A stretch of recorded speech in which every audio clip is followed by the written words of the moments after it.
Hi, everyone. I'm Kristen Kraft, Chief Revenue Officer at Tettra. And I'm super excited to be here today telling you about one of the biggest decisions we ever made as a business. We knew this was a decision that could make or break our company. It was our decision to move from a free trial into a freemium model. Let's jump in.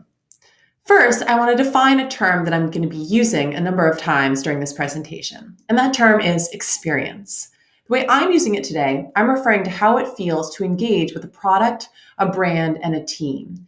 Now, the reason this matters is because when it comes to happiness, scientists have long known that happiness actually comes from experiences rather than from stuff. This is also true when it comes to excitement. People have more excitement from the experiences they're enjoying rather than the stuff that they're buying. The reason this matters is because so often we think about the product we're selling. But in reality, we don't sell products. We sell experiences. It's the experience that caused somebody to buy. It's the experience that causes them to feel excited. It's the experience that causes them to feel happiness. Now, the reason I bring this up and the way that it relates back to freemium is this. So often we think about freemium as a pricing strategy, as a way to get more people trying and looking at your product. Yes, that's true. Freemium does, of course, let you try the product. But more importantly, freemium lets you try the experience. It allows a customer or a prospect to gauge what it feels like to interact with not only the product, but also the team, the support folks, the sales team, everything about that company. So I want to change gears for a moment and get personal and tell you about our journey at Tettra. For a long time, we had a pricing model that looked like this. We had a number of different plans, but the common factor here, as you can see, all of them have that big CTA in the bottom. Start a free 15-day trial. For each of these plans, we offered a 15-day trial. Now, we knew this wasn't a great experience. We thought about potentially moving towards a freemium model. We know there were two directions we could go in, but we weren't sure. It seemed like a scary decision because there were some advantages to that 15-day trial. After all, in creating that sense of urgency, hopefully we were encouraging people to engage with the product and use it and then potentially buy within 15 days. On the other hand, as we considered steering the ship towards freemium, we thought of the better experience that we could deliver. We thought about the fact that we'd love to give people more time to get to know our product and see value from our product. After all, with something like a wiki, it takes a little bit of time to document some of your processes and then tap into that documentation and share it with others on your team. So here are the 4 questions that we needed to answer in evaluating whether we should change gears and move into a freemium model. And I want to teach you how we thought about these 4 questions, because if you are evaluating a similar decision, you should probably ask yourself these questions as well. The first was whether we had attained product market fit. If we were about to open the floodgates to way more people, hopefully, we wanted to make sure that we had the right product to do the job. Second, we wanted to know whether this model would better align with what customers wanted and needed. Third, we wanted to figure out if we could handle the risks, because certainly there were a lot of risks. And then fourth, we needed to figure out what is the right trigger. What is the tipping point at which somebody is prompted to move from our free plan into a paid plan? So let's focus on these one by one. First, do we have product market fit?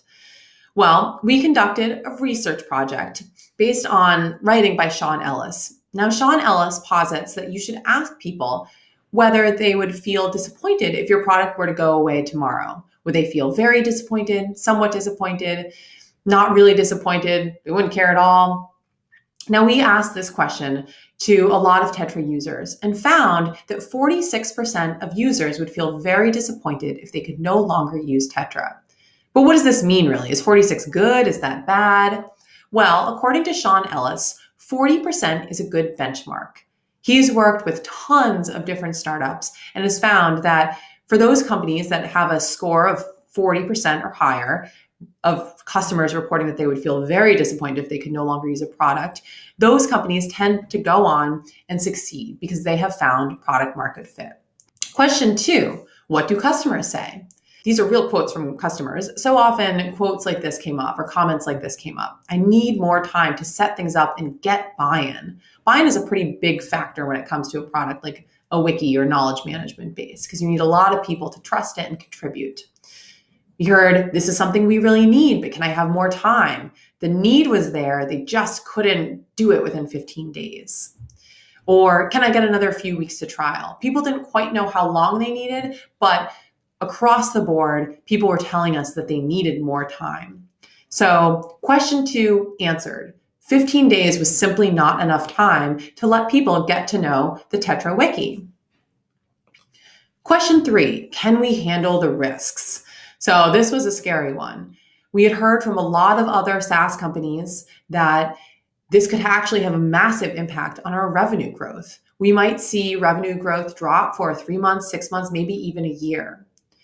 We also questioned whether it would take people forever to convert. Would people remain on the free plan forever? Would they game the system so that they would never bump into those limits? And last, what will happen with our existing customers? Were there a lot of customers who were below that threshold and they might churn and just go and be free plan users?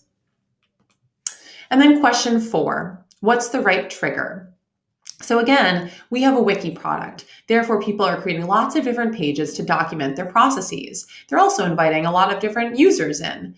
What's the right metric here? Is it about the number of pages? Is it about the number of people? Is it some other value metric entirely? We ultimately landed on the number of pages as the trigger to move somebody from a free plan into a paid plan. Therefore, the question arose, how many pages do people need in order to see value? Finally, we questioned, as I mentioned, how many people might downgrade. We evaluated how many existing customers were below that 20-page threshold, but paying us money. So having answered that question and feeling confident that we had a good value metric, that we felt confident about the number of pages people would have for free before moving into a paid plan, and feeling confident that there weren't very many people who might risk downgrading, we decided to move ahead. We set our sights on freemium in August of 2018. So I'm about to share some data. We're going to go under the hood of Tettra's business and take a look at how this impacted our business and our customers. So one of the first things, of course, we wanted to do in moving from this free trial into a freemium model was get more teams to sign up. So this is a look at 2018 by quarter. As you can see, we went from about 1,000 signups, a little bit more than that, to just shy of 2,000 signups. And this number has continued to grow for us into 2019. So indeed, moving to a freemium model did encourage even more people to sign up. It eliminated any anxiety that somebody might feel about losing access to the product after 15 days. Lesson learned 1 here, people don't like investing in something that's going away. Another data point, will teams take forever to close? Well, what we've seen is that indeed people are taking more than 15 days to close, but it wasn't as big of a risk as we thought it might have been. We were worried that it might take people 6 months, a year even, to close, which would have been really tough on the business in the meantime. But in fact, as you can see, the vast majority of people are actually closing within about 2 months, even less than 2 months. So what you're looking at here on the x-axis is the number of days that pass until somebody converts from a free plan into a paid plan. There on the y-axis, you're seeing the percentage of people who have converted by that point in time. Lesson learned here is that we just needed to trust that with time, people would fall in love with the product and they would fall in love with the experience that we were able to give them. The next thing, of course, we want to know is how this would impact our support. Were we going to see our support costs and our support workload go through the roof? Could that make or break the company? Quarter over quarter, we've seen it go up, not quarter over quarter. For Q1 through Q2, we had about 400 conversations per quarter. It started to rise in Q3 over what we had seen in Q2. And in Q4, indeed, support was much higher.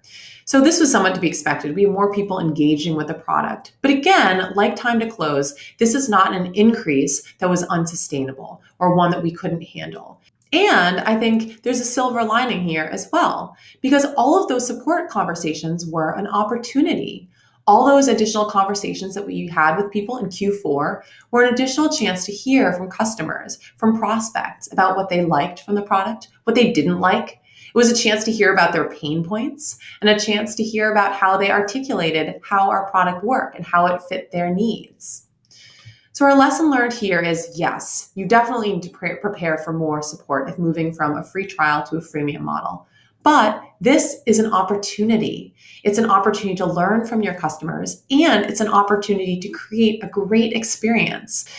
We wondered, of course, as well about that risk, whether moving to a freemium model would tank our MRR growth.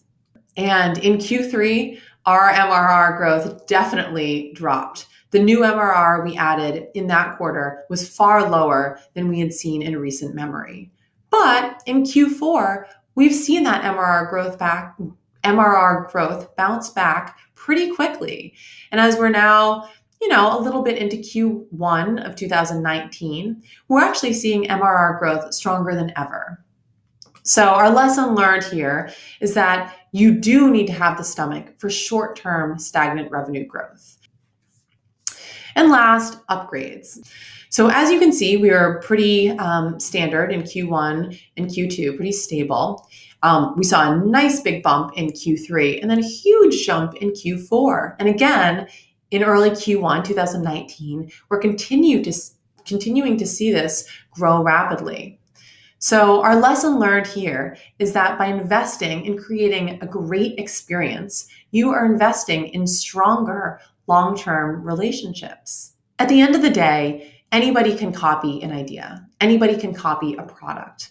But what no one can copy is the experience that you have worked so hard to create. So I want to change the game, change the way that we think about freemium. Because I believe that freemium isn't a pricing strategy. It isn't merely a way to get people to engage with your product. Freemium is an experience strategy. It's a way to give people a taste of the excellent experience that you're looking to build.